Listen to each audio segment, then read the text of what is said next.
You know that feeling when someone asks you, "How's the weather?" and your brain just shuts down? Or when you're at a party, someone walks up and says, "So, what do you do?" And suddenly it feels like you're wading through mud just to form a sentence. You smile, you nod, you say something polite, but inside, you're counting down the seconds until you can leave. And then you get home, collapse on the couch, and feel like you've just run a marathon, even though all you did was talk. If that sounds familiar, you're not alone. And here's the thing most people don't tell you. It's not that you're bad at socializing. It's that small talk is cognitively expensive in ways we rarely acknowledge. Today, I want to show you why small talk drains you, what's actually happening in your brain and body, and more importantly, how to protect your energy without becoming a hermit. Because once you understand the science, you can stop blaming yourself and start working with your nervous system instead of against it. Here's what most people don't realize about small talk. It's not just conversation, when you engage in small talk, you're not expressing who you are, you're managing how you're perceived. You're monitoring your tone, adjusting your facial expressions, calculating how much enthusiasm is appropriate. And all of that takes energy. Psychologists call this cognitive. First, there's the executive function demand. You're running multiple mental programs at once. Your prefrontal cortex, the part of your brain responsible for decisions. Second, there's emotional labor. You're projecting warmth, interest, and engagement, even if you don't feel. That's called surface acting in psychology. And research shows it's one of the most draining forms of emotional regulation. Third, there's the lack of reward. Your brain is wired to seek meaningful connection. When you share something real and someone gets it, your brain releases oxytocin and dopamine. You feel seen, energized. But small talk doesn't do that. It's transactional, surface level.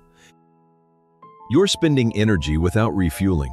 So if small talk leaves you feeling drained, it's not a character flaw, it's biology. Now, you might be thinking, okay, but I'm an introvert. That's just how I am. And sure, introversion plays a role, but here's where it gets interesting. Extroverts get exhausted by small talk too. Introversion and extroversion aren't really about whether you like people. They're about how your nervous system processes stimulation. Introverts reach optimal arousal with less external input. Extroverts need more stimulation to feel engaged. But both introverts and extroverts crave meaningful connection. Extroverts can tolerate small talk longer because it still provides some social stimulation. But eventually, they hit the same wall. Because small talk doesn't satisfy the deeper need for connection. It's empty calories. And if you're highly sensitive, if you're someone who picks up on subtle emotional cues, who feels other people's moods in your body, small talk becomes even more exhausting. You're not just managing your own performance, you're tracking everyone else's emotional state too. Your nervous system is like a smoke detector that's too sensitive. It's constantly scanning for threat, for judgment, for So if you've ever felt like you're the only one struggling while everyone else seems fine, you're not broken. You're just more. Okay, so if small talk is draining because it requires performance, why not just stop performing? Why not just be yourself? Great question. And the answer is because vulnerability without safety is terrifying. It's a social script, a buffer, a way to assess whether. The problem isn't small talk itself. The problem is when it's all you do. When every interaction stays on the surface. Because here's the thing, your brain needs both. It needs light, easy exchanges and deep, meaningful connection. If you're spending all your social energy on shallow interactions and never getting to the good stuff, you're going to feel chronically drained. Not because you're antisocial, but because you're starving for depth. So here's the first practical step. Figure out where your social energy is actually going. Take a week and track your interactions. After each social encounter, ask yourself, did this energize me or drain me? Was this surface level or meaningful? Did I feel like I could be authentic or was I performing? Write it down.